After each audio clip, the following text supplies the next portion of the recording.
ભગવાન વામનનું પણ આ વરસડા પરિવારના આંગણે પ્રગટ થવું, સાથે સાથે અમારા પરમ મિત્ર એવા સ્નેહી શંભુભાઈ શંભુ મહારાજ કચ્છથી પધાર્યા છે ભાગવત કથા સાંભળવા માટે. એકવાર એને પણ ભાવથી વધારો, એ પણ દ્વારકાના વિદ્યાર્થી છે. એમની સાથે અન્ય મિત્રો પણ આવ્યા છે. જ્યારે કોઈ યજ્ઞ ચાલતો હોય અને એ યજ્ઞની અંદર કોઈ મહાપુરુષો આવે, કોઈ બ્રાહ્મણો આવે, કોઈ સંતો આવે, એટલે સમજો આ તમારો યજ્ઞ સંપન્ન થયો છે એનું પ્રમાણપત્ર તમને મળી ગયું સાહેબ. ત્યારબાદ જે પરિવારમાં યજ્ઞ ચાલતો હોય અને એ પરિવારમાં કોઈ બ્રાહ્મણોની પધરામણી થાય, કોઈ મહાપુરુષોની પધરામણી થાય, ત્યારે બીજો ફાયદો, એ પરિવારની હંમેશના માટે ઉન્નતિ થતી હોય છે. હંમેશના માટે સાહેબ એ પરિવાર ઉત્તરોત્તર પ્રગતિને કરતો હોય છે. અને ત્રીજી વાત, બ્રાહ્મણો અને મહાપુરુષોની પધરામણીથી આ યજ્ઞ સંપન્ન થાય, પરિવારની ઉન્નતિ પામે. એટલું નહીં, ત્રીજો મોટામાં મોટો ફાયદો હોય તો આ પરિવારના તમામ પિતરો ભગવાનના ધામમાં પધારે. એનું મૂળ જો પ્રમાણ હોય તો આ બ્રાહ્મણોના ચરણારવિંદ છે સાહેબ.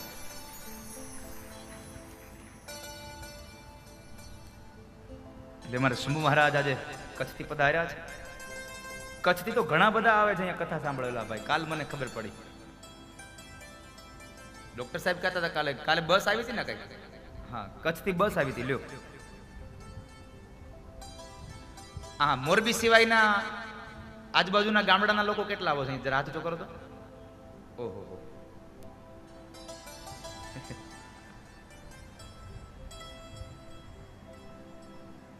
ધન્યવાદ. આટલી મોટી સંખ્યામાં તમે મોરબી સિવાયના બારા બેઠા છો, તો મોરબી વાળા કેટલા?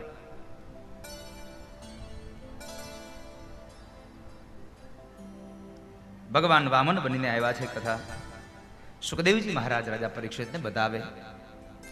બલિરાજાના આંગણે આવ્યા છે. બલિરાજા એમની આગતા સ્વાગતા કરે છે. ભગવાનનું આ દેદીપ્યમાન રૂપ જોયું.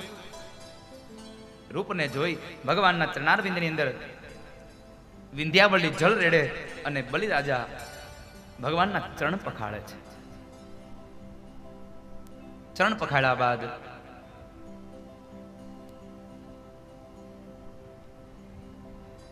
બલિરાજા કહે છે, પ્રભુ મહારાજ બાપજી માગો, તમને શું આપું દાનમાં? હું તમારે જોઈતા હોય તો સોના મોહર આપું, તમારે જોઈતી હોય તો ગાયો દાનમાં આપું, અને તમે ઉંમરમાં નાના છો, તમને જો પરણવાની ઈચ્છા હોય તો હું તમને પરણાવી પણ દઉં. ભગવાન કહે છે, બલિ તું આમ આટલી ઔદાર્યની વાતો કરે ને, એમાં કોઈ પણ પ્રકારની નવાઈ નથી. કારણ તારો બાપ કોણ છે? તારો બાપ કોણ છે? વિરોચન. વિરોચન જેવો આ દુનિયામાં કોઈ દાની નથી થયો હજી સુધીમાં. તારો દાદા કોણ? પ્રહલાદ. પ્રહલાદ જેવો કોઈ હજી ભક્ત નથી થયો. અને તારો પરદાદા હિરણ્યકશ્યપુ. હિરણ્યકશ્યપુ જેવો કોઈ આ દુનિયામાં શ્રેષ્ઠ કોઈ શૂરવીર નથી થયો. આ ત્રણ પેઢીના નામ આપ્યા ને તો આ બલિરાજાની તો આંખો ફાટી ગઈ કે આટલું નાનું બાળક અને મારી ત્રણ પેઢીને ઓળખે છે. બાપજી તમે મારી ત્રણ પેઢીના નામ યાદ છે તમને? ભગવાન મનમાં કહે છે, બલિ તારી ત્રણ પેઢીની તો ક્યાં વાત કરવી, તારી તમામ પેઢીઓના નામ મને યાદ છે. કારણ અંતે તો આખા જગતનો બાપ હું છું ને, બધાના નામ મને યાદ છે. પણ ભગવાન કહે છે, ના બલિરાજા મારે કશું તારી પાસેથી જોતું નથી. અરે ના બાપજી કંઈક માગો. આ તમે મારે આંગણે આવ્યા છો અને ભૂદેવ મારા આંગણે આવે તો મારે એને આપવું જોઈએ. તમે માગો, હું શું આપું? ભગવાને ફરી વાર ના પાડી. બલિરાજાએ ફરી વાર આગ્રહ કર્યો અને ભગવાન કહે છે, બલિરાજા તું બહુ આગ્રહ કરે છે ને, તો તારે આપવું જ હોય તો એક કામ કર, તું મને 3 ડગલા જમીન આપી દે. અરે મહારાજ બાપજી માગ્યું ને 3 ડગલા જમીન માગી? તમને તો માગતા નથી આવડતું. તમે ઉંમરમાં તો નાના છો પણ બુદ્ધિમાં તો હાવ નાના છો. ભગવાન મનમાં કહે છે, 3 ડગલા જમીન આપી જો અને પછી તું વિચાર લેજે તારી પાસે વધે છે, હું પેલા આપી તો જો. 3 ડગલા જમીન આપી જો મને. બલી મારે બીજું કઈ ના જોઈએ, 3 ડગલા જમીન આપ મને, એટલે હું જેથી કરી અને એક જગ્યાએ બેસી અને હું સંધ્યા વંદન કરી શકું, મને કોઈ ઊભો ન કરે. ભલે બાપજી તો તમારી ઈચ્છા, બીજું તો શું કહું. તો 3 ડગલા જમીન લઈ લ્યો. આ સંવાદ શુક્રાચાર્ય મહારાજ સાંભળી ગયા. શુક્રાચાર્ય મહારાજને થયું કે આ દાળમાં કંઈક કડવું છે. એટલે આંખો બંધ કરીને જ્યાં તપોબળને લઈને જોવે ને, ઓહો આ તો પેલો વૈકુંઠ વાળો આવ્યો છે, છેતરવા આવ્યો છે. બલિ રાજાને બોલાવે છે, બલિ અહીંયા આવ. ગુરુદેવ પાસે આવીને પ્રણામ કરીને કહે છે, હા બાપજી. બલિ આને કશું આપતો નહીં હોતું. અરે બાપજી, તમે તો મને શીખડાવ્યું છે કે તારા આંગણે આવેલો કોઈ પણ ભિક્ષુક કોઈ દિવસ ખાલી હાથ જવો ન જોઈએ, અને આજ આવેલા ભિક્ષુકને કંઈ આપવાની તમે ના પાડો છો. બાપજી, મેં એને 3 ડગલા જમીન આપવાની વાત કરી દીધી છે, અને જો હવે હું એને કંઈ આપું નહીં તો હું નરકનો અધિકારી બનું. અને આમ પણ શાસ્ત્રો કહે છે, પુરાણો કહે છે કે કોઈ જગ્યાએ દાન આપવાની વાત જાહેર કરો અને પછી જો તમે દાન આપો નહીં ને તો તમે નરકના અધિકારી બનો છો. માટે દાન આપવાની જાહેરાત કરતા પહેલા વિચારી લેજો, પછી ફરી ન જવું. કારણ કે અમારે તો ઘણી વખત એવું થાય, મોટા મોટા આયોજનો હોય ને તો લાખ રૂપિયાના બોલ બોલાવી જાય, પછી જડે જ નહીં. નામ બોલાવી દે ખાલી માઇકમાં, અને આપણને તેમ થાય ઓહો લાખ રૂપિયા આવ્યા, હાલો એટલું તો ઓછું માઇક વાળાનું તો ગયું. આપણને એવું થાય. પછી માઇક વાળો ઉઘરાણી આવે તો આપણે ઓલાને ઉઘરાણી ગોતતા હોય. આપણે એને થોડું કેવાય ઓલો લખાવેલ નથી થાય. દાનની જાહેરાત કરીને કોઈ દિવસ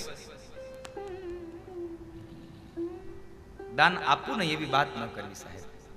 બાપજી, હું નરકનો અધિકારી બનું, મેં દાનની વાત કરી છે. અરે રાજા,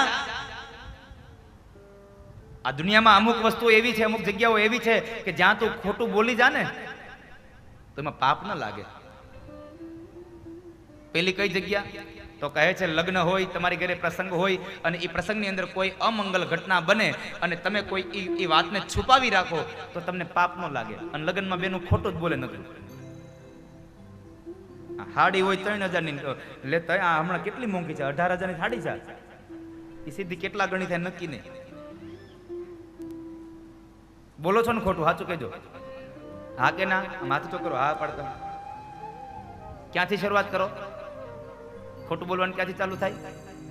કંકોત્રી લખો ત્યાંથી. પેલું ગીત હું ગાય?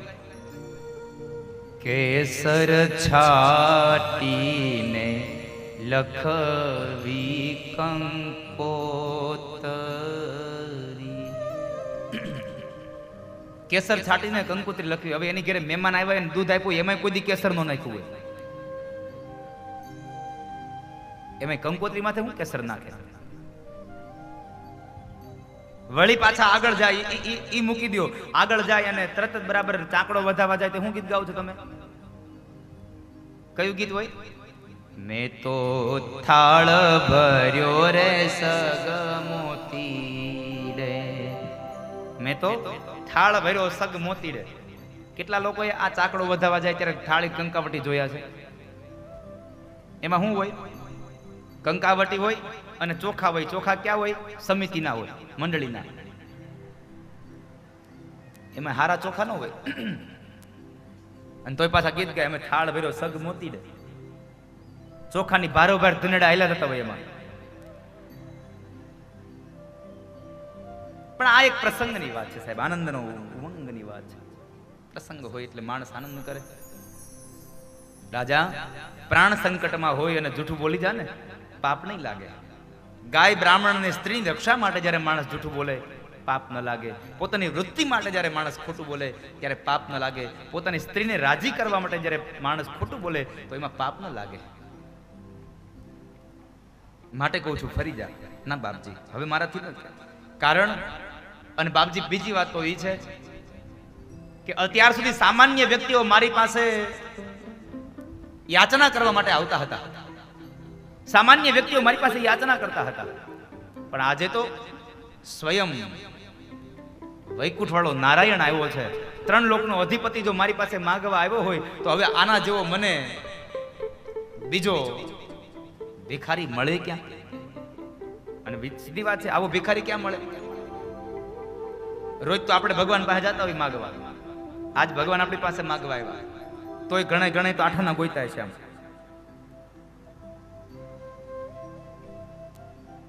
તો આઠાના ન મળે.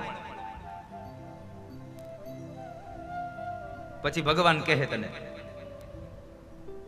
કે તું પિતળિયા આવા ગોતમાં, હું તારા પિતળિયા કાંઈ લેતો નથી. પણ પિતળિયું નાખે, અમુક અમુકે તો પિતળિયું નહીં નાખ્યું હોય, જોડીને ખાલી પગે લાગી લીધું છે.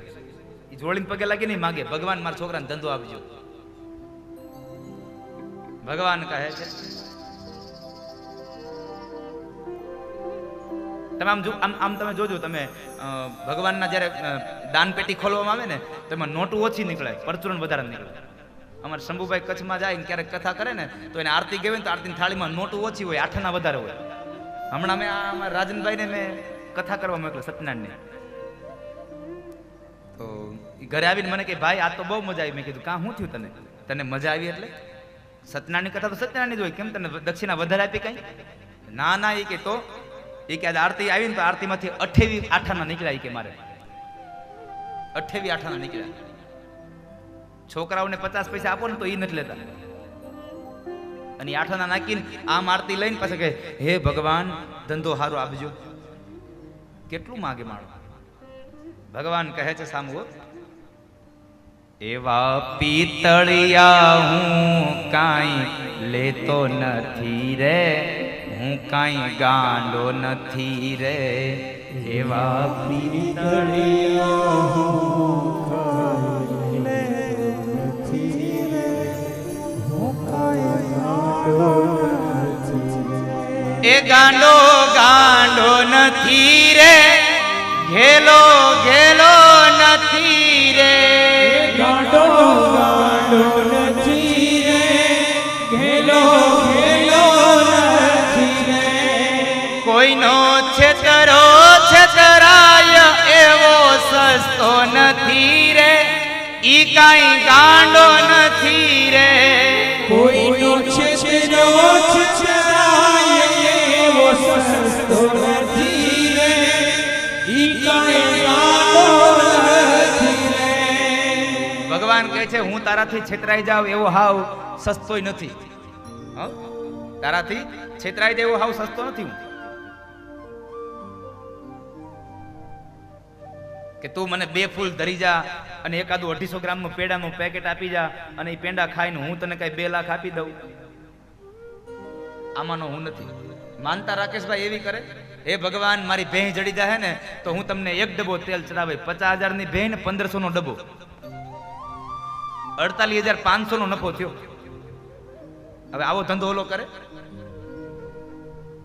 જરાય ન કરે. 2-5 ફૂલ લઈ મંદિરે આવે, મને મનાવવા માનતા માને.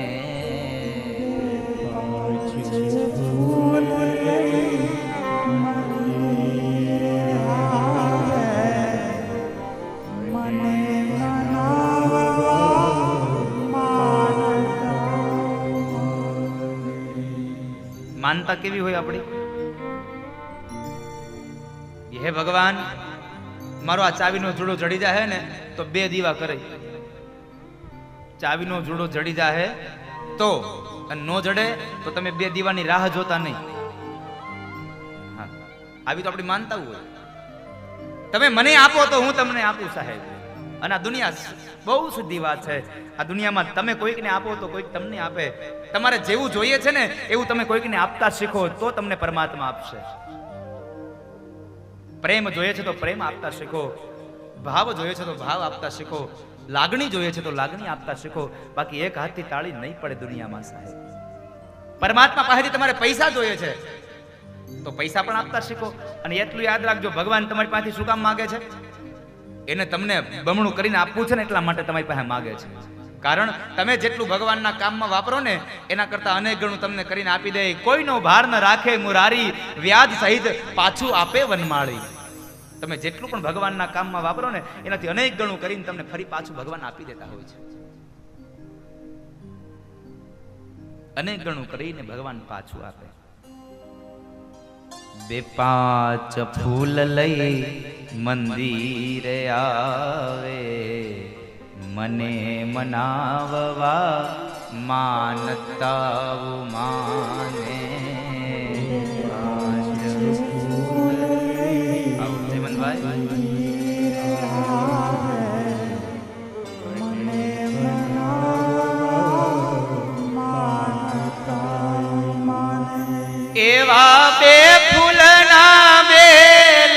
આંખ દેતો નથી રે, ઈ કાંઈ ગાંડો નથી રે.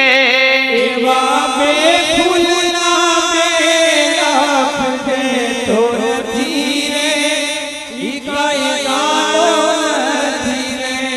ગાંડો ગાંડો નથી રે, ઘેલો ઘેલો નથી રે. ગાંડો ગાંડો નથી રે, ઘેલો ઘેલો નથી રે. ભગવાન કહે છે હું કાંઈ તને એમ આપી દઉં એમ હાવ ગાંડો છું નહીં કે તું મારી પાસે માગ્યા કર ને હું તને આપી દઉં. એવો ભોળો નથી હાવ કે તમે છેતરિયા આવો. બાપજી આવો ભિક્ષુક મને મળે ક્યાં દુનિયામાં. બલિરાજા ફરી પાછા ભગવાન પાસે આવીને કહે છે પ્રભુ 3 ડગલા જમીન લઈ લો તમે. ભગવાન કહે છે રાજા એમનેમ જગ્યા ન લેવાય, સંકલ્પ કરવો પડે. દાન એમનેમ ન હોય, સંકલ્પ કરવો પડે. તારા ગુરુદેવને કે સંકલ્પ કરાવે. ગુરુદેવ પાસે આવીને કહે છે બાપજી 3 ડગલા જમીનનો સંકલ્પ કરાવો ને આપ. ભગવાન શુક્રાચાર્ય મહારાજ કહે છે કે જા બલી, તું મારી વાતને માનતો નથી એટલે હું તને સંકલ્પ નહીં કરાવું અને તને કહું છું કે જા તારી સંપદાથી વિહોણો બનીશ. ભગવાન રાજી થયા કે મારું હવે કામ પત્યું. ગુરુદેવ ક્રોધે ભરાયા એટલે બલિરાજા ફરી પાછો ભગવાન પાસે આવ્યો. ભગવાન પાસે આવીને કહે છે પ્રભુ ગુરુદેવ જરા ક્રોધે ભરાયા છે, સંકલ્પ નહીં કરાવે. તમે બ્રાહ્મણ છો એટલે તમે સંકલ્પ કરાવો. ભગવાને કમંડળ લીધું, જારી લીધી. જ્યાં પાણી આપવા જાય ત્યાં પાણી આવ્યું નહીં, કારણ શુક્રાચાર્ય મહારાજ એમાં નાળચામ બેહી ગયા. ભગવાન કે છે બલી આમાં કચરો આવ્યો છે ને, કચરો જરાક છે મોટો, કાઢવો પડશે. ભગવાને વાંકા વળ્યા, દર્ભ સલાખા લઈ અને નાળચામ જ્યાં ભરાવી ત્યાં શુક્રાચાર્ય મહારાજની એક આંખ ફૂટી ગઈ. એ જ સમય બહાર આવ્યા, કારણ કે હવે જો ઉભો રહી તો હમણાં બીજી હોતે જાહે. એ જ સમય બહાર આવ્યા. ભગવાને બલિરાજાના હાથની અંદર જળ આપ્યું અને 3 ડગલા જમીનનો સંકલ્પ કરાવ્યો. અને જે 3 ડગલા જમીન આપી એમ કહીને પાણી જ્યાં નીચે મૂકે છે અને એ જ સમય ભગવાન વામનમાંથી વિરાટ બન્યા. બોલીએ વિરાટ નારાયણ ભગવાન કી. ભગવાન વામનમાંથી વિરાટ બન્યા છે. ભગવાનનું આકાશમાં મસ્તક આંબી ગયું. એક ડગલામાં સ્વર્ગ લોકને માપ્યું, આકાશ લોકને માપ્યું. એક ડગલાની અંદર ભગવાને આ ધરતી લોકને માપ્યું અને એક ડગલું બાકી રહ્યું. ને બલીને કહે છે બલી આ ત્રીજું ચરણ ક્યાં મૂકું, જગ્યા આપ. 2 હાથ જોડીને બલિરાજા ભગવાનને કહે પ્રભુ હું શું કહું આપને, તમે તો મારું બધું લઈ લીધું, હું શું કહું આપને હવે. ભગવાન કહે છે બલી તારો સંકલ્પ 3 ડગલાનો હતો, તે હજી મને 2 જ ડગલા આપ્યા છે અને જો ત્રીજું ડગલું નહીં આપે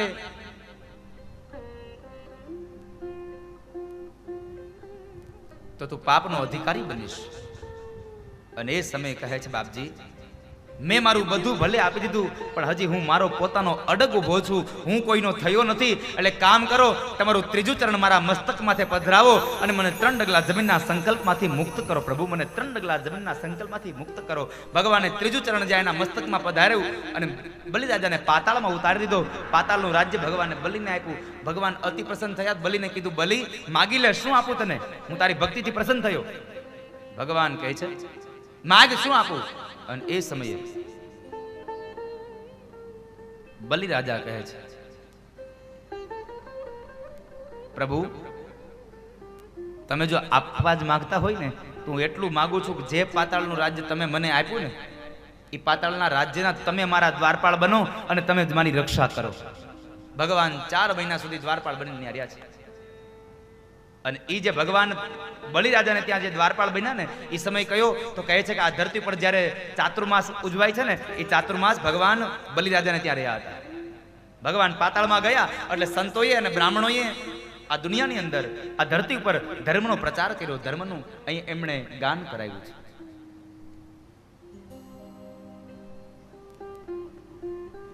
બલિરાજા પર ભગવાન પ્રસન્ન થયા. અંતે બલિ ત્યાં ભગવાન ત્યાં દ્વારપાળ બની રહ્યા. પછી લક્ષ્મીજી આવીને બલિરાજાને રાખડી બાંધે અને રાખડી બાંધી અને બલિરાજાને પાસેથી ભગવાનને છોડાવીને લઈ જાય છે.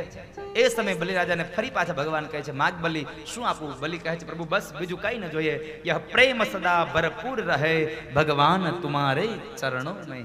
મારામાં તમારા પ્રત્યેનો પ્રેમ અગાધ રહે, મને તમારામાં લાગણી રહે, તમારાની અંદર તમારામાં મારું મન લાગેલું રહે, બસ આટલી કૃપા કરો મારા નાથ. આટલું કહી ભગવાન બલિરાજાને કહેતા ગયા કે બલિ, આવનારા મનવંતરની અંદર હું તને ઇન્દ્ર બનાવીશ.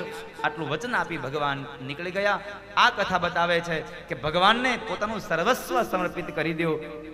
જ્યાં સુધી તમારું બધું વયું જાય એનો વાંધો નથી, પણ જ્યાં સુધી તમે તમારા છો ત્યાં સુધી તમે પણ ભગવાનના બનીને રહો તો ભગવાન તમારા ઉપર ખૂબ રાજી રહેશે, ખૂબ પ્રસન્ન રહેશે. આ ભાવ કથા સાથે અષ્ટમ સ્કંદની કથાને વિરામ આપ્યો અને નવમ સ્કંદની કથામાં ઈશાનો કથા, અને એ કથાની અંદર ભગવાન રામના જન્મોત્સવની કથા. પણ એની અંદર એની પહેલા એક અમરીશ રાજાએ ભગવાન નારાયણની પ્રસન્નતા માટે એકાદશીના વ્રત કર્યા, જે આપણે ગઈકાલે એકાદશીના વ્રત કર્યા હતા. આપણે ગઈકાલે એકાદશી હતી ને, એટલે એકાદશીના વ્રત કર્યા હતા. એકાદશીના વ્રત કેવા કરવા જોઈએ? ફરાળવાળા. સવારે ઉઠે ત્યાંથી ચાલુ કરવાનું અને સાંજે સુવે ત્યાં સુધી. એકટાણું હોય ને એટલે તમે જો એકાદશીનું વ્રત કેમ કરવાનું ખબર છે? કેટલા લોકોને ખબર છે એકાદશીના વ્રત કઈ રીતે કરવાનું હોય? હાજી, કેમ કરવાનું માજી?